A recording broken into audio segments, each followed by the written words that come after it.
Hello everyone and welcome to Self-Critical, where a group of agoraphobic friends come together and RP actually going outside. I'm your humble Dungeon Master, Andy Purcell, and this is our group of hapless heroes. Say hello, hapless heroes. Hello, hapless heroes. Thanks again for watching. Last we left off here at the Witchlight Carnival, our group was finishing up a wonderful route of hide and go seek, and ended up discovering that a particular pattern of things becoming lost still happens at the Witchlight Carnival. A particular pattern that piques their interest, because that's why they're here in the first place, is to find that which has been lost of theirs. They end up making their way to the Lost and Found section, where they meet a particular displacer beast called Durlagron, who was helping keep track of some children while their mother was fetching some treats for them, and was just about to talk to them about the questions they had about the things that they had lost in their past, when suddenly one of the children accidentally grabbed a prized possession of Durlagron's past, one of his cubs' precious toys, and scared him by accident. You guys scattered to help find this child before his mother came back, to which you guys did. You spread across the sections of the carnival and began looking. And that is, even though last session where we ended was with Dahlberg discovering that this child, Vero, was next to a particular roller coaster ride that a Kinko was whispering into the ear of and handing a small treat to. As that's happening, let's see what the other people in this group are doing. First, we're going to pick up with Thunderstout, the Genasi sorcerer, who was walking past just the open air of the Calliope looking for this child, Vero. He hears the music playing. He sees the monkey pulling the giant wheel. There's a little goblin lady dressed up as a ladybug, jangling a cup that seems to be full of buttons. She's just going from person to person with a little jingle. Button, button, who's got a button? Have you got a button? Oh, I see. Button, button, you've got a button. Do you have a button for me? As she walks up to each button bearing person, jangling a cup to see, and walks up to you as well to see if you have one to offer. I have no buttons to offer. I'm sorry, my friend. You see her just quickly understand, as sometimes people don't give buttons. And as you glance over, you see the monkey just cranking the wheel as usual, as this little ladybug goblin moves on from person to person. Button, button, who's got a button? Asking as you go. We move on to Stone's character, Onyx, flying up in the air. You're keeping track of everyone spreading around, and you're seeing Delana, the barbarian elf, working her way towards the dragonflies. And it's about this time that while you're at the dragonflies, even though you don't see Vero, you hear a commotion. As people are lining up, getting ready, you see these huge dragonflies coming in to land, people getting off, a new person getting on, and then the ride master give a command and the dragonfly take off. Seems pretty standard. But in one particular case, one of the dragonflies takes off early. There's a middle-aged dwarven fellow who seems to have been talking, and mid-sentence this dragonfly takes off, with him not fully attached to it. As people begin clambering, trying to reach for him, the dragonfly just starts taking straight off, not knowing sure what to do because this rider's off balance. Is there anything you'd like to do to try to react? As people go, stop that thing, stop that thing! I'll attempt to try to stop it. Okay. Give me either an acrobatics check to try to jump up, or a strength check to see if you can just grapple this thing. It is a large dragonfly. Mm-hmm. Roll me a perception check. Perception? No, 17. okay. Onyx sees this happening. Mine's 18. You rolled an 18 on what type? An acrobatics check? Strength. A strength check. Okay. Well, as this dragonfly comes streaming through the crowd, and this dwarf is halfway hanging on, you just go in and just, as people are moving, you stand into the way and just body check this thing. And you both begin tumbling to the ground. At least they would expect you to tumble to the ground. You didn't. You just grab hold of it and stand firm, planting your feet into the ground. The dragonfly seems sporadic at first, but then being domesticated, it quickly calms down as the other carnival helpers come and unlatch one of his feet from where he was halfway harnessed in to get him out. And other people come to help get the dragonfly away from you, and they're very appreciative as this is happening. We cut to you. You see a dragonfly begin taking off in the wrong direction. You hear sounds of calamity and chaos quickly cut short by this display of heroism and strength by this elf barbarian. I'd like for you to give me a second perception check. Okay. That is 20. No, 19, my bad. Okay, with a 19, as you're glancing that way, you can see that there are signs of commotion from there, but you pick out in particular one person moving away from the crowd, and as they do, their appearance changes to someone else's, and then quickly they just disperse back into the crowd again. Well, am I able to like pick up like what they shifted into? You may be able to. With a 19, you can. You notice what this particular form changed into. It was a human male, and it turned into a younger dwarven girl. But we cut from there to you finding way earlier in this search. You was able to effectively track this child's path and made your way over towards the edge of this carnival ride, this roller coaster, that you hear just screams of just fear and just life-ending screams coming out of this place. You see this child holding what seems to be some kind of lollipop as a kinku was whispering into his ear and then quickly runs off. And you see this child just standing there, amused, looking at what seems to be a lollipop and just shaking it. Immediately go up to the kid, Vero, ain't that his name? Vero? Vero, and call him by his name and say, hey, hold on, before you do that, let me check it out for you. And then kind of just at least look at it, stop him from putting it in his mouth or anything, and just kind of see what he's got in his hand. Okay. Roll a persuasion to try to get this candy from this kid as he's saying, he gave me a buzz pop. He gave me a buzz pop. It ain't gonna be good enough. It's like a 3+. A 3+. Well, you seem to, even though you feel it would be in the best interest to take this buzzing piece of lollipop from a child who's about to stick it in their mouth, the child is more interested in actually looking at it and playing with it and shaking it and then licking it because it is candy and it is buzzing. Give me a perception check. 17+, what is it, 23? Being a ranger, you know the sounds of insects, and this buzzing is coming from a buzzing insect. Like a bees or something possible. Quite possibly. You can't tell right away because it's in this child's hand who's actively shaking it and getting ready to lick at it and get to the prize inside. All right, I just go ahead and take it from him while getting ready to hand him some good berries, just something to keep his attention and let him know, say, hey, here, these right here, these are really bad. If you open that up, it's going to hurt you bad. Whoever gave you that was a bad person. Here, he takes some of these, and let me just kind of, let's go back over to, what was his name again? Durla. Durla. Yeah, Durla. the child, you remember the child saying Durla. Durla.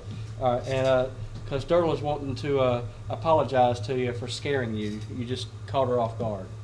Okay. Well, you are trying to take candy from a child, but you are trying to offer a different type of candy in return. I'm going to give you one more persuasion check to try to get this candy from this child. 16+, so 17. 17. With a 17, offering the other candy, since there's more berries than one lollipop, that seems like a better idea to Vero. As this is happening, you notice in your peripheral there is a fairy who is nearby, who is clocking this transaction, and it is not Onyx. As this child decides to give you this lollipop, and as soon as it's out of his hand, this female fairy comes up and just immediately tries to snatch it out of your hand. Stop her. Okay. Give me a strength check then, as she is going to try to pull it out of your hand. It's 8. Total of 8. Well, you beat this fairy's 2. So as she snatches and you snatch back, she in frustration goes to kick in a particular place that you don't want to be kicked at. If you can make a dexterity saving throw. All right. 8 plus 11. You know, with those short little old fairy legs, I'm going to say 11's good enough to get out of the way as she begins kicking and flailing, and you cannot help but smell an overwhelming presence of the smell of bananas around you as this fairy begins proclaiming, "It's save the queen! It's the queen! I need her back! What are you doing with her?" I said, what are you talking about, save the queen? You come with me and we'll talk about this, but we're going over here whether you like it or not. As long as you're not doing anything harmful to that candy, she seems amenable to this idea. She looks over and says, she sees the child who is actively trying, eating good berries, and says, "Yeah, let's find some. Yeah, just don't hurt her. Just don't hurt her. Come back with me." And she's going to try to direct you somewhere unless you want to try to direct her somewhere. Oh, we're going to Veneer. Okay, definitely. So you begin talking to her, and you want to talk to Veneer. What are you guys doing as this? Like, you guys have been searching for, we'll say, about 20 minutes now, and about this time you notice, you hear the barkers, and you see off to the side, what do you do when the eye of the Cyclops falls upon you? You stare right back if you've got the stamina. And it just seems the gaze of this illusionary Cyclops just seems to stare you down. Just one punch of your ticket, and you can challenge him as well. I challenge the cycle. Okay. In that case, you're going to give me a DC 14 Constitution check. Surprise, it's a boulder. 7 plus 6. Wait, no, That's- Constitution check. So never mind. 7 plus 4, so 11. You stare this Cyclops down, and you are ready for it. And just when you think you're getting some good momentum, the sun squints in your eye just wrong, and you can't help it. You close before he does. And this Cyclops illusion, ha ha ha ha ha ha ha. I see all, and I've seen you blink. As a few people around you giggle, you're certainly more than welcome to try again. It's only one punch of your ticket. And it doesn't seem to take that long, seeing as how it's just a staring contest. But you're certainly welcome to try if you wish to again. Okay. You see a few other people, seeing this happen, and they're wanting to join in behind you. There's a tiefling who is excited to stare down. There seems to be a little human girl who is waiting in line as well. And so we move on from you. We see you're hovering around in the air. You see a lot of things going on. What would you in this moment like to do from that vantage point? I'm going to try my hardest to kind of loop around in the air to get behind that now dwarven female, and basically just get down to the ground and just kind of keep an eye on her, him, whoever it may be that is Okay. shifting. Give me a perception check to try to track them down. That is a 6 plus 10. 10 total. You tried, but it seemed that the form you were looking for it just blended into the crowd so well that it just seemed. What was your total number? 10. 10. With a 10, the best you could make out is that they seem to be heading northward from where you were at, maybe away from the dragonflies, maybe towards the northern end of the carnival from where, where you were at. From this vantage point, I will say that you've noticed the calliope music seems to just cheerful up the whole place just a little bit more. If someone would be kind enough to move the mood counter one more shift to the other direction, away from the middle.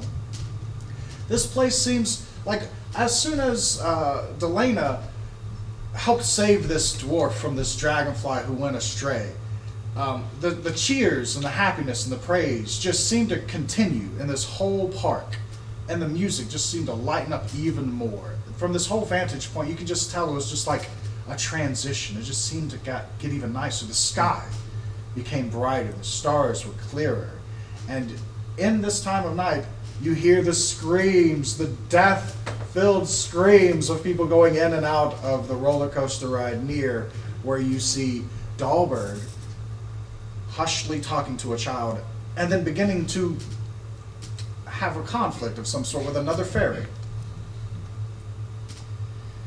Okay, what is going on? I'm gonna gently hover over there, land on the ground, and walk up to them as the conflict is starting to finish out, I would say. Okay, you begin heading their way as you start seeing them walk towards, you said Veneer. Is there any particular place you're heading to? Well, I guess back towards where Durla was at, and the child, and go from there? Okay, yeah, so go from there then to the Veneer. But as soon as he comes in and lands, I want to ask him about that. Oh, we're going this way. Huh? We're going this way now? Okay. Yeah, well, it's because we got to take this kid back to Durla, and Right. and this fairy is proclaiming that this is the fairy, the queen in this lollipop right here. Do you know anything about that? Does this sound it's familiar? not the queen of the fairies, it's the queen bee. I've been trying to get this thing for 2 hours. That damn bird took it. Can I have it back, please? I'm staying out of this one, bud. Look, the big top is showing in less than an hour. I've got to get this queen. She's so stressed. If I don't get her calmed down, she's not going to perform. And Lady Marmalady is just going to be absolutely Insight. furious. Okay, yeah, certainly. 15. 15 total? Yeah. She seems completely forward and honest and flustered, and she looks like a fairy who is a carnival worker. She's got the accoutrement, and she is sweaty, and her makeup's ruined, and you can tell she has spent a couple of hours, right? And this probably as soon as the show started, right? You guys haven't been here that long, but probably that much time has transpired of her being flustered, from what you can tell. And I said, well, keep a hold better of it, and watch out for that bird. What's going on with that bird? I mean, has he been stealing stuff or what? What's going on with that bird that's got this from you? And so, whenever you ask about the bird, the kid perks up and says, "Kettlestein, the bird man who gave me the candy. Oh, he's so fun. He sounds so fun. He sounds like my brother. He sounds like everybody. Mimic bird. He gives all sorts of treats. He said if I was to hang out over here, he would come back with some more treats later. But I've got plenty of treats. I've got enough treats for my brother too. Alwyn's gonna love this." As you guys are walking back towards the Lost and Found, you guys happen to notice Thunder Stout near the Calliope in the middle, kind of looking at the area, looking for the kid. Mm-hmm. You happen to notice some of your partners walking back towards Lost and Found. What would you be doing after having saved this dwarf and being praised by the local people? Not seeing the child though. About 20 to 30 minutes have gone by. I'll head towards Dahlberg, see if maybe he has found the child, and see what might be going on. Okay, so you start heading back towards Lost and Found, seeing if you catch up with anybody else. So you guys all end up making your way back towards the Lost and Found section and discovering, along with Dahlberg, is Vero the child. And you guys begin heading back over towards Durlagon and the Lost and Found section. Is there anything you'd like to do as you're meeting back up? And there's a second fairy who you see leaving with what seems to be some type of piece of candy that you might hear buzzing. Is there anything you guys would like to do as you see Durlagon perk up, seeing you guys walk up? Kind of lean over at everybody and said, is stuff seeming a little weird out here, like people being a little shady? It's a circus. I know, but it's supposed to be protected and everything, but I don't know.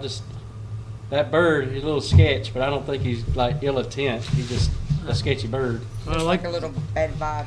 like Yeah. Veneer said, there's eyes everywhere watching everyone. Yeah. We should be fine. Like Veneer said, I believe there's something more bringing us here than just a carnival. I agree. Because I've noticed a few things too. Be on the lookout for a young dwarven lady. It's not who she actually says she is. There's a lot of About dwarf this women. time, a young dwarven lady walks up with an arm full of food and kid drinks. As she, Vero, Alwyn, oh, there he is. And you see the kid perk up from behind the counter, the younger two. And Vero, who was with you, comes running up to his mother, who is a dwarven lady. Does he like the dwarven lady? Roll a perception check. That is 18. She does not look the same. Okay, not her. She's fine. You clocked a lady with darker hair, and her dress was green. This lady has a blue dress and has more of a red on it, a red blonde. Not her. She's fine. So, as this child runs up and the mother is happy, she doesn't know anything has happened unless you guys want to find some way of letting her know that her child went missing. She thanks Durlagon, and they go about their business. And about this time, Durlagon, you see him, or you see Durlagon visibly relax, thankful that this little fire was put out that they had caused by accident from this child taking something that had belonged to them. In this moment, you see Durlagon look around and say, well, doesn't look like anyone else needs help finding lost things. What was I helping you find again? It was a pewter bell. A pewter bell. Yes, yes. You was about to tell me something about it. Your face seemed very distraught when all this happened. Do you possibly remember? It may have been a couple of years ago, maybe about 8 or so years And I ago. believe you said a flute. That's correct. What about you? Not. Do you guys seem to be missing anything? My wind-up music box. Music box. An old doll. We have several dolls that go missing but become found. The most gothic one. Yeah, yeah, there you go. But Durlagon takes a minute to think about what you're talking about and says, tell me, when those things were lost, did you happen to have purchased a ticket on your way in? No. Yeah, that seems to be the I consensus I between all snuck of us. in. I'm pretty sure I did. This was a long time ago. I snuck in. Well, in having dealt with having to answer for missing things that are never found over the years, I have some personal experience with things that go missing from time to time and never come back. As some of you heard earlier, you see the Displacer Beast turn and still cradling that mirrored ball that was his child's. This was Stars. He went missing some years back. And even though I've asked, I've always gotten the same answer as well. And you see Durla look around and look around again. Mr. Witch and Mr. Light, they know something that they don't even tell me, and I'm supposed to be in charge of everything that's lost. There's something about this place, this deal, these secrets, and there's even secrets that I have that I can't keep, or that I must keep because I'm bound by the Witchlight Carnival. But if only we could find a way to be able to talk to Mr. Witch and Mr. Light without them keeping their secrets. Maybe if you could discover something that they could say without using their trickery, it could get by. But if only we knew someone who wasn't bound by the rules of the Witchlight Carnival, that could probably find their way in, discover these secrets. There seems to be a bird that makes his way through the carnival, a kinku. And everywhere we go, he always seems to find his way here. And day by day, he tries his best to bring the joy of this wonderful occasion down. This chaos, this trickery, it flusters Mr. Witch and Mr. Light, but he doesn't have to follow the rules. And if what you're looking for can't be found by us, maybe it can be found by him. And with that, Durla sees some other people beginning to walk up, and he tightens up in his appearance, and he says, the Big Top event will be starting in probably another hour or so. Everyone's going to be in attendance. It's the best time to see the greatest shows, including Mr. Witch and Mr. Light give their presentation of the day. Until then, they're probably going to be stashed away over in the staff area. They stay pretty secluded until then. Enjoy the day, and hopefully if you do lose anything, it'll be here when you get back. As he begins ushering you on, as other people begin walking up. And you see some goblins, and Veneer happens to be just slightly off to the distance making some rounds as this happens. I'm going to try to not really cut Mr. Veneer off, but just kind of get next to him. Hi, Mr. Veneer, right? Yes, I remember you, Onyx. Yeah, so we was just kind of curious if you had a moment to speak with the rest of us over here. Just have a couple questions. Some things just doesn't seem to be adding up. Well, I do have a lot of planning to do, but we could make our way over to the feasting orchard. I'm due for a short break, and we could chat over there. Sure. Have your friends follow me, and Yep, I'm going to turn back to the we'll group. walk and talk. I'm going to turn back to the group and just kind of wave them on. As soon as we go to leave or walk and talk, I'm going to do a perception check, see if I see that Kiku in the Okay. distance. Natural 20. With a natural 20, boy, you can't deny a natural 20.